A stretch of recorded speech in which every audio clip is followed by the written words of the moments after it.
What a crazy first day of the 2018 NFL Draft. Shenanigans galore, trades galore, surprises galore. What the hell just happened? Brendan Albert is here. I am Adrian Fedke. I'll tell you what, though, right from the jump, the draft in Philadelphia, 10 times greater than the one in Big D right now. No question about it. That draft in Philly was a whole nother level. I've been privileged, guys. When I was in college, I worked the draft and was in New York. I've been to the draft in Chicago. I've been to the draft in Philly. Obviously, I wasn't in Dallas. But I'm telling you, light years, Philly is the best one they've had so far. Yeah, I would have thought, they were going to try and open up the whole stadium. I didn't know if it was going to be free for the fans or whatever they did. But it looked like they only sectioned off like a quarter of it. And I'm just like, man, this is dumb. This isn't what Philly did. Philly, it was like 100,000 people plus. And they filled up the streets. It was awesome. It was an amazing visual. And then they took it to Dallas. I mean, Jerry Jones just said, hey, it's going to be in Dallas next year. And everyone was like, okay, Jerry. I mean, that's to be honest, that's unfortunately what happened. Now, here's what I'm really excited about. The next couple opportunities. I'm looking at Tennessee and Nashville will be an awesome spot. I'm telling you, you're going to see Kansas City in the near future. And then I'll put money in my mouth is when the Raiders come to Vegas, they're going to open it in Vegas, and it's going to be freaking awesome. Yeah. All right, let's get into this draft. And, we'll kind of go by five. So the first five picks of this draft, number one, Cleveland, they go Baker Mayfield. They shock the world. Giants, they don't take quarterback. At number two, they go Saquon Barkley. Number three, it's Sam Darnold to the Jets. Denzel Ward, big surprise at number four. And then Bradley Chubb at number five. So let's get into Cleveland first. And, it's something where you don't want to question John Dorsey because John Dorsey has so much respect around the league. Now, I don't hate the Baker Mayfield pick because these top four quarterbacks, not a lot of separation between them. Pick whoever you want, whatever. They go with Baker Mayfield.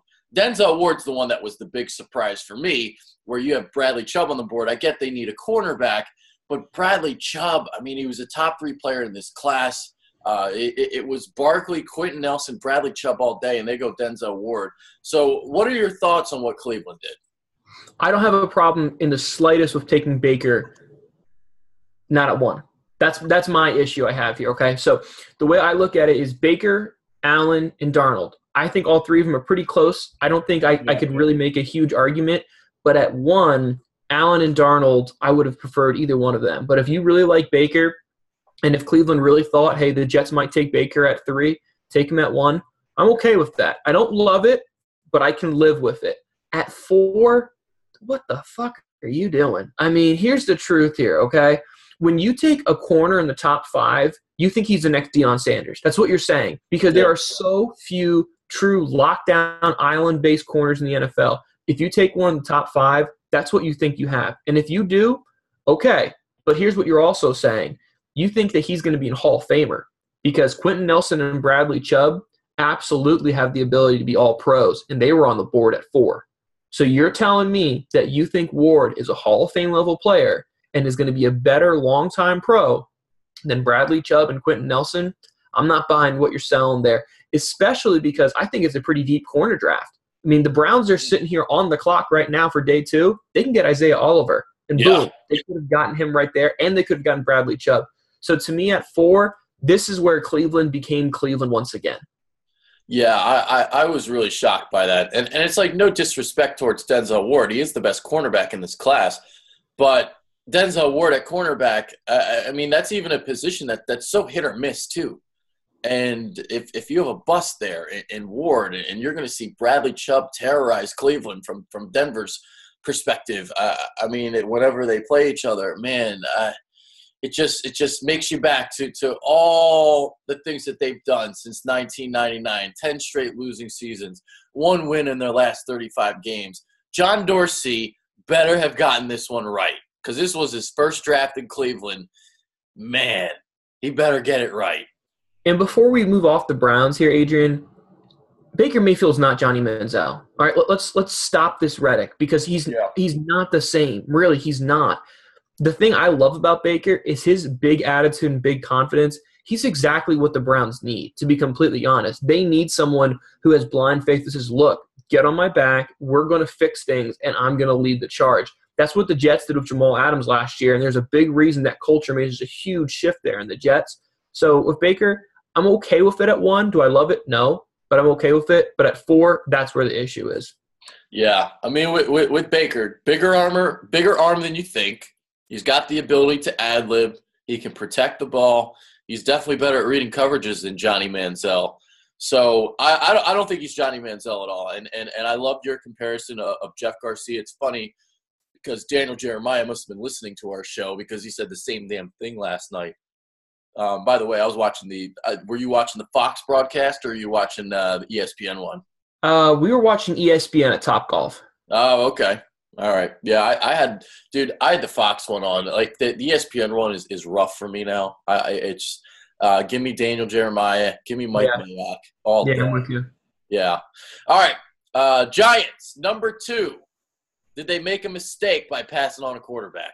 I don't think so, because here's the thing. I really believe Saquon is a transitional level player. I think I talked about it. I think he's the sun. That whole offense can revolve around him. The Giants arguably have the 2 most explosive offensive players in the NFL right now. So for me, I'm cool with them skipping on it. But I tell you this, they gifted the Jets their best quarterback on the board. Yeah, and we'll get into that in a second. I mean, I don't hate it either because he was the top player on my board. And it is a quarterback class where it's like there's not a can't-miss prospect. Not a can't-miss quarterback, not like a Hall of Fame quarterback. Maybe Josh Allen has like that potential, but he has that potential to bust. Baker Mayfield, Sam Darnold, I mean, are they really going to be great quarterbacks? We don't really know. So you go with Saquon Barkley. Okay, I don't hate it. And like you said, you build that offense around him. Now, the other question is he going to be successful with that offensive line? Well, I mean, they have Nate Soldier, who's a better left tackle than what they had. All right, yeah. I think great, no. But the other thing is the Giants sitting there at 34. Isaiah Wynn, Connor Williams are on the board. If you take one of those 2 guys, all of a sudden the offensive line is making big steps forward. I still don't love Eli, okay? But, I mean, I haven't also seen Davis Webb throw a single real football in the NFL. Yeah, so I'm not gonna say the guy can't do it. I'm not gonna say the guy can do it. So I don't love the quarterback situation. But you know what? Take the guy who has potential to be a Hall of Fame level player, and you can still get a nasty offensive lineman here at 35, 34. I think it's okay for what the Giants are doing. I'm fine with it. Good job so far. Yeah, I think you meant Will Hernandez, by the way. Will Hernandez. Yeah, Wynn went to New England, as I'm sure you know. Yep. Yeah. So there you go. So there you go at number 2. And then we texted about it a little bit last night with the Jets going Sam Darnold. I mean, that trade now looks like a huge bargain, basically a steal because they didn't have to give up a first-round pick. And they may have gotten their top quarterback on their board in Sam Darnold. Yeah, I mean, even when you listen to the call reviews, all the ownership, all the coaches were like, hey, Sam, we didn't think you were going to be here at 3. And really, when you look at what the Jets did, yes, the Jets gave up a 2 this year. Okay, that kind of bites. But they also got back a 2 from Seattle. That was for Sheldon Richardson, who didn't re-sign with Seattle and wasn't going to re-sign with the Jets. So that's free money right there. And they got arguably the best quarterback in the draft at the 3rd overall pick. Great job here by the Jets. He's only a 20-year-old quarterback, has 2 quarterbacks in front of him, can easily move in. I think this sets him up for a lot of success, and he fits Jeremy Bates' offense. Yeah, I like that pick there at number 3, obviously. All right, Denver at 5. They go Bradley Chubb. They pair Chubb up with Von Miller. We saw something like that win a Super Bowl for them, Von Miller and DeMarcus Ware. So now they have it again. They don't have Peyton Manning a quarterback, but then again, when they won the Super Bowl with Peyton Manning a quarterback, that's when he was pretty damn awful. Yeah. So Bradley Chubb to Denver, you got to love that. Gotta love it. I love the live reaction Von Miller did. He was watching the draft in front of a TV and had his live reaction look like a kid in front of a candy store, man. It was so cool to see that. That's going to be a nasty pass rush there in Denver. And then you're right, Adrian. That's what got them to the Super Bowl. Case Keenum, he's a scab over quarterback, just a holdover. Denver sits here at the 40 pick. Easily can get Mason Rudolph at this point. Maybe they trade up to get him, or if they want to sit and take Luke Falk or someone, can absolutely get a quarterback. fantastic job by the Broncos getting a potential all-pro level player in Bradley Chubb. All right, picks 6 through 10. Indianapolis goes Quentin Nelson. Buffalo trades up. Only have had to give up one first to go get Josh Allen. They did give up both of their seconds, 53 and 56. Chicago goes Roquan Smith. San Francisco takes first tackle. That's Mike McGlinchey. And then Arizona trades up into the top 10 to take Josh Rosen. So Quentin Nelson, that was a no-brainer for the Colts at number 6. I guess we could just talk about that a little bit since, he was the second player on my board. Get the best player available, and he happens to protect Andrew Luck. And quietly, the Colts have 3 second-round picks tonight and 1/4, I believe. Yeah, only 1/4. Or third, excuse me. They're set to destroy this draft because here's what Indy can do. Indy can go and get Connor Williams to play tackle. They can get Darius Geis. They could get Landry to get the edge rush. Indy could sit in here with big smiles at the end of tonight and being like, you know what? It's not long before we win the division again. Yeah. Josh Allen to Buffalo at number 7. So Allen kind of falls since Barkley went 2. So the Giants kind of dictated the draft a little bit by taking Barkley, and Buffalo all of a sudden didn't have to trade into the top 5 and give away both of their first-round picks. Yeah, and then you know what? Buffalo didn't trade that much, and they got the guy they really wanted. So for Buffalo, great job there. I love what they did there at 7. Yep. So, yeah, really don't need to get into that further. The question with Chicago, is their defensive line stout enough for Roquan Smith to go sideline to sideline and roam free the way he wants to? I said this, Adrian, when we did our linebacker show. I don't love Roquan Smith in a 3-4. And what does Chicago run? A 3-4. So I like Roquan. I just unfortunately think he's maybe not set up for success right away. Yeah, and I had Tremaine Edmonds mocked to them because for that exact same reason. I had Tremaine Edmonds too. Yep. And then you go McGlinchey with San Francisco at 9. I mean, I guess it just shows how important tackles are in the NFL. I'm not a McGlinchey fan. I don't think it's a great tackle class. I mean, I get he's the number 1 guy for a lot of people. Did you like that pick for San Francisco? I do. Now, here's the thing. So San Francisco had their off-season workouts, and I believe it's Anthony Brown is their right tackle. I know his last name is Brown. I think his first name is Anthony. Reportedly showed up to camp at 400 pounds, which openly says, you know what? Don't unpack your bags because we're going to move on from you. And there's already rumors that they're looking to trade him. New England was a team that was rumored to be in the hunt for him. So you know what? It makes a ton of sense. You got your quarterback of the future. Protect him. I'm more than okay with McGlinchey there at 9. Okay. All right. I mean, I'm not that high on him, obviously. We know that after the tackle show that we did. Struggles against speed rushers, but he is a guy, if he gets his hands on you and he drops that anchor, it's all over. Yeah, and he's a right tackle for that reason, Adrian. Yeah. All right, Josh Rosen goes in the top 10. Arizona, they get ahead of Miami. They send a 3rd and a 5th to Oakland, and Oakland winds up using that 3rd-round pick on Martavis Bryant. So thoughts on Arizona trading up? For what they traded up, fine. And they got ahead of Miami. So they traded very, very little to go up and to get the quarterback they wanted. Fine. I don't love him. Unfortunately, Adrian, I think both Allen and I think Rosen are poised for failure early. And I say that in Allen's case, replacing 3 starting offensive linemen there in Buffalo. LaShawn McCoy is not getting younger. Kelvin Benjamin is whatever to me. So not a lot of weapons there. Arizona's no different. You have David Johnson, and then there's not much. Larry Fitzgerald, certainly still a stud, but he's not going to be playing more than 3 years. You have to assume. So I think both of these guys are set up for failure early, unfortunately. But for what Buffalo and for Arizona, what they both gave up respectively to get their quarterbacks, great job. Who's Buffalo's? Did they sign A.J. McCarron? I'm trying to remember. Yes, they did. Yep. They did? Okay, so they at least have a quarterback in front of Allen. Sure, they do. Because he's definitely not ready to start. Nate Peterman, too, Adrian. Yeah. He's really good at throwing the ball to the other team. Yes, he is. Very good at that. Yeah. Yep. All right. 11 through 15. Miami goes Minka Fitzpatrick. Tampa Bay goes Vita Vea. Deron Payne to Washington at number 13. All of a sudden, you got all those Alabama players on that D-line. Jonathan Allen, Brian Anderson, Deron Payne. The big surprise was New Orleans trading up to 14 from 27 to go get Marcus Davenport. Oakland gets Colton Miller. So let's start with the New Orleans trade there. I mean, we were texting back and forth in our little group chat. We're like, this has to be Lamar Jackson. You don't just trade up and give up a first-round pick next year for an edge rusher. Exactly right. Exactly right. That was my thing. I said, okay, they traded a 1. Oh, it's for a quarterback then. You don't trade multiple 1s. At least in my experience, guys, if you go back and look at the last several years, you won't see a team who has traded multiple 1s for a position other than quarterback. Now, Davenport certainly fits a massive need there in New Orleans. And you know what? The Saints are in a Super Bowl winning mode right now. I think they could win a Super Bowl next season, absolutely. But that was a lot, man. That surprised me. Yeah. I mean, I get it. His upside is off the charts, but, man, giving up that first, that is a lot. And the other pick that I'm scratching my head about, but, I mean, I get it. Oakland needs a tackle.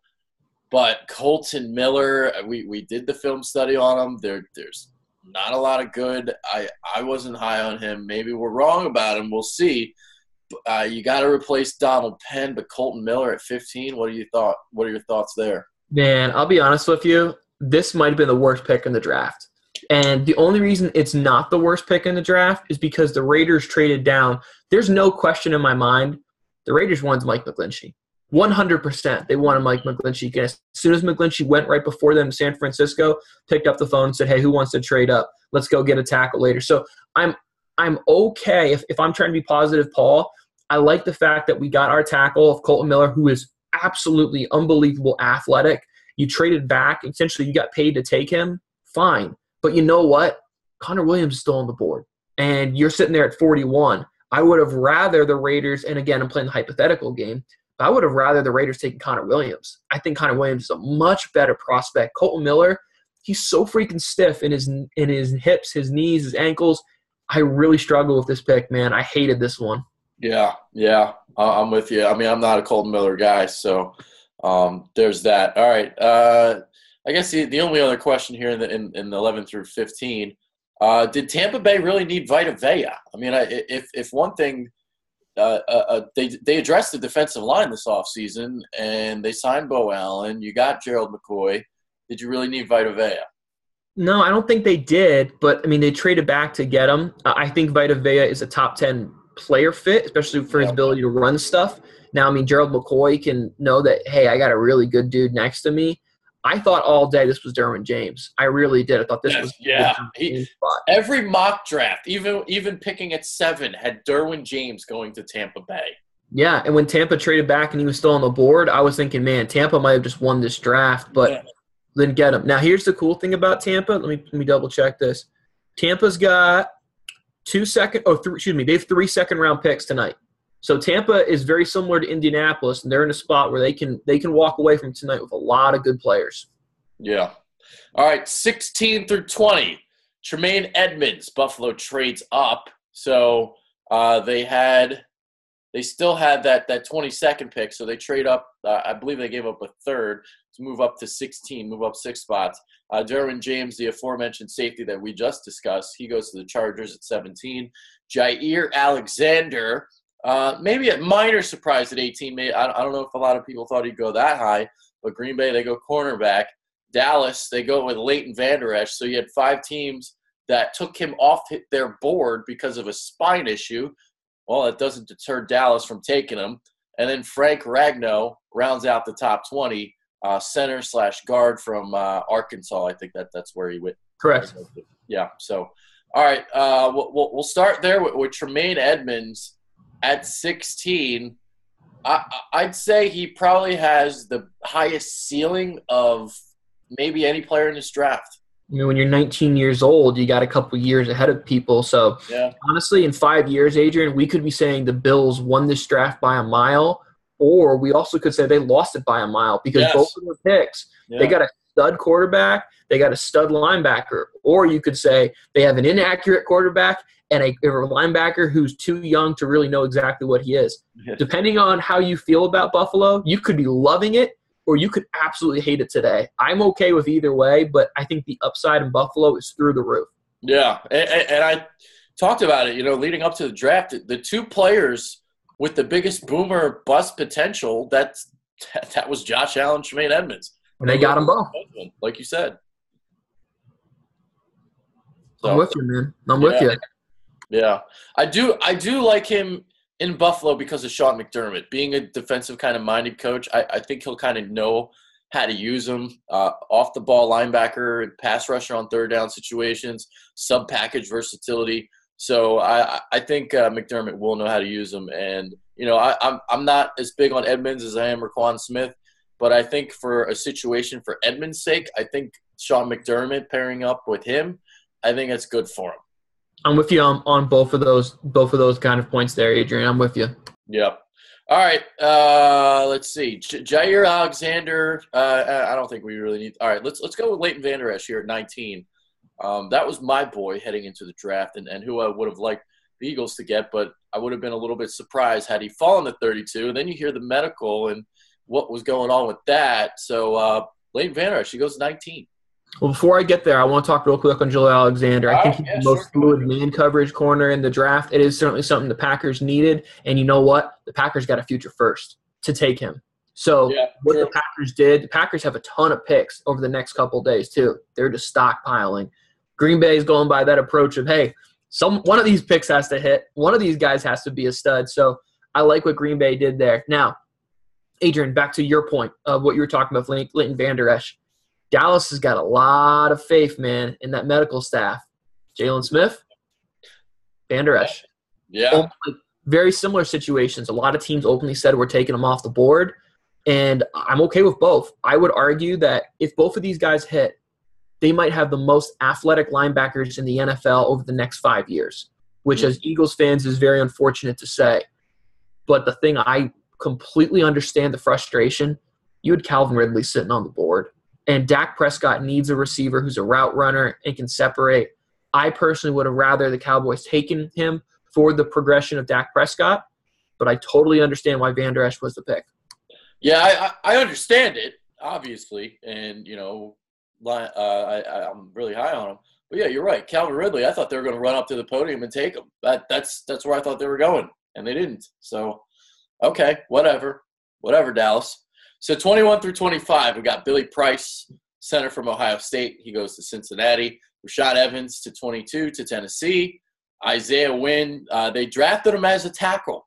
So he went into the draft as a guard, but New England did announce him as a tackle.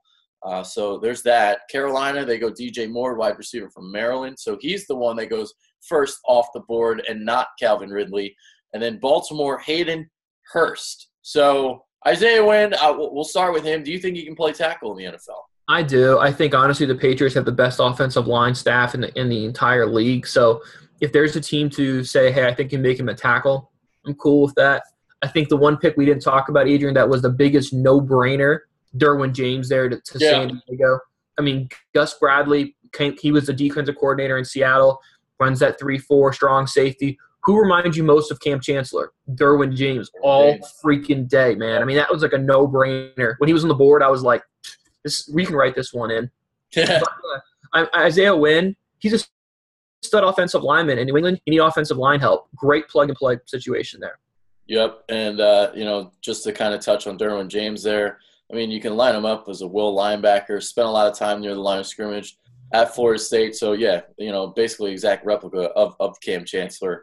DJ Moore goes before Ridley. Did that shock you a little bit? I mean, maybe shock is the right word. Maybe surprised a little bit. But we were both really high on DJ Moore anyway.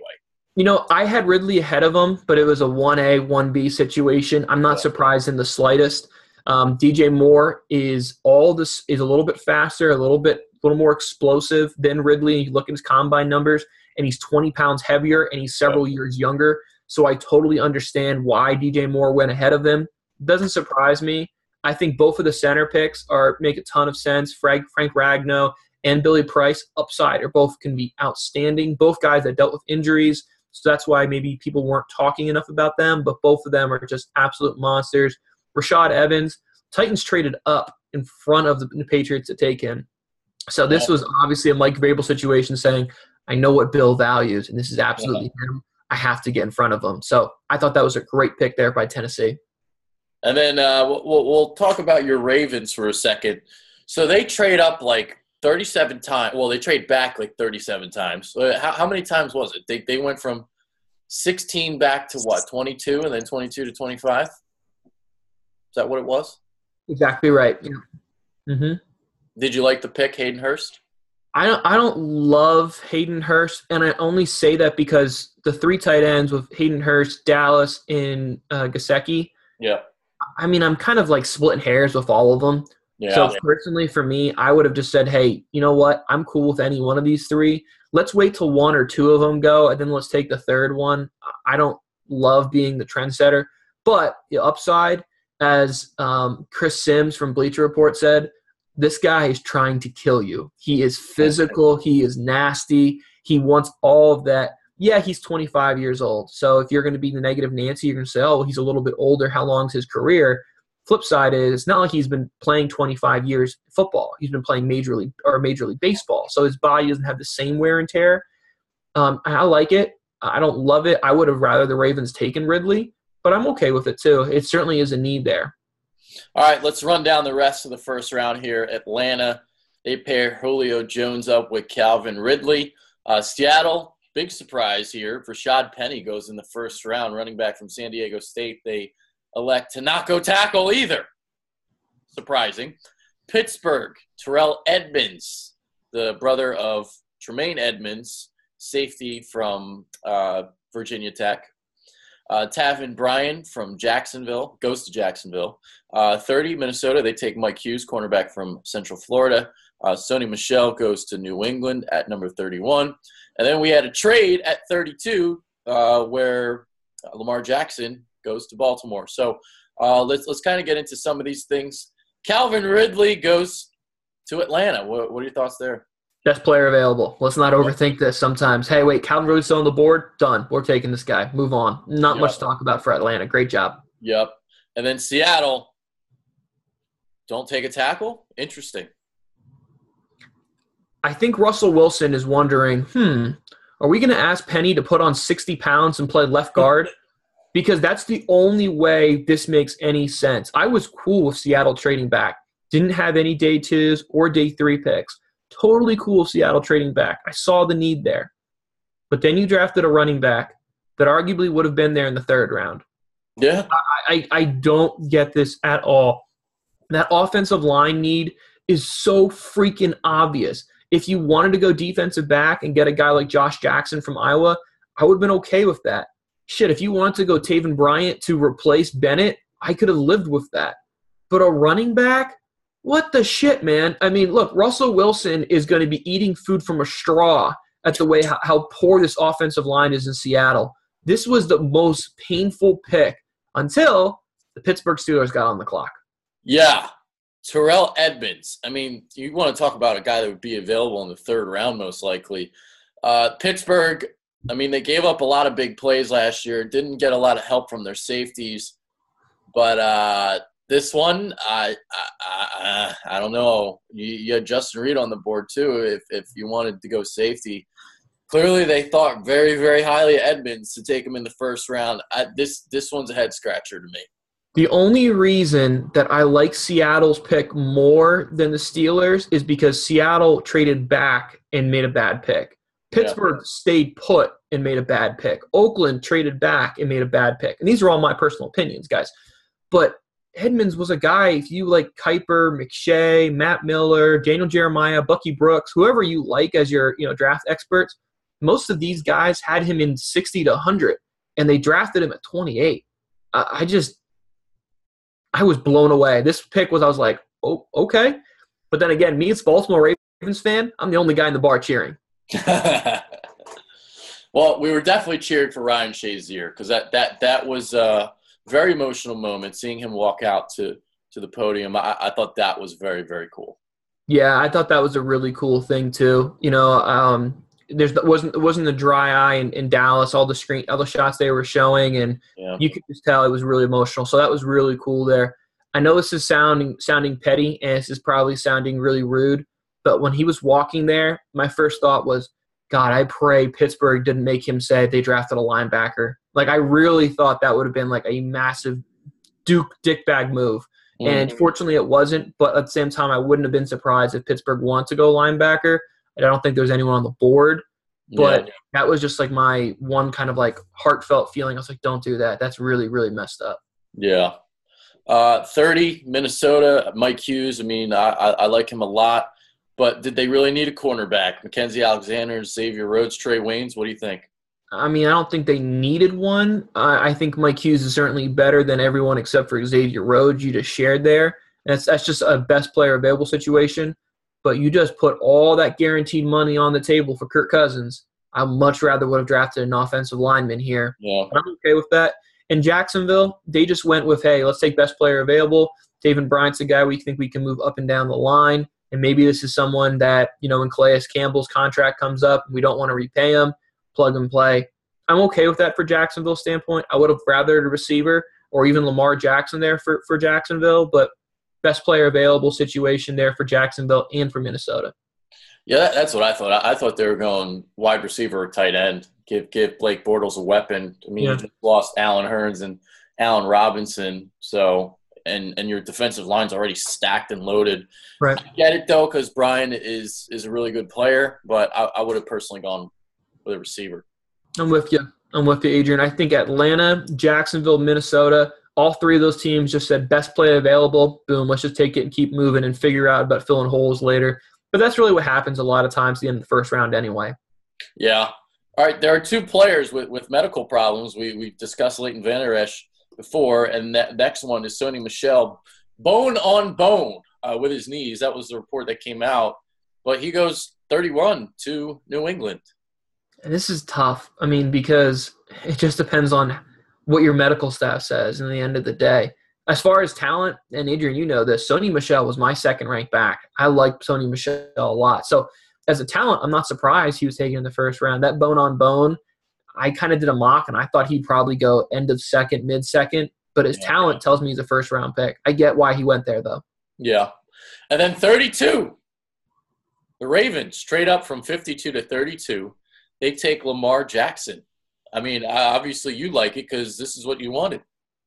Financially, it makes sense. And here's the thing I said. If the Ravens took Lamar Jackson at 16, do I think he's the 16th best player? Absolutely not. But because they can get him on that 5-year rookie contract, he comes to a situation where he truly can sit a full year behind Flacco. They have an offensive staff who's worked with Kaepernick, Michael Vick, Donovan McNabb, Tyrod Taylor. They're completely used to mobile quarterbacks there, at least the staff is. So they can really build an offense around Lamar for an entire season, move on from Flacco in the offseason, and not have a dime in dead cap, which is awesome there.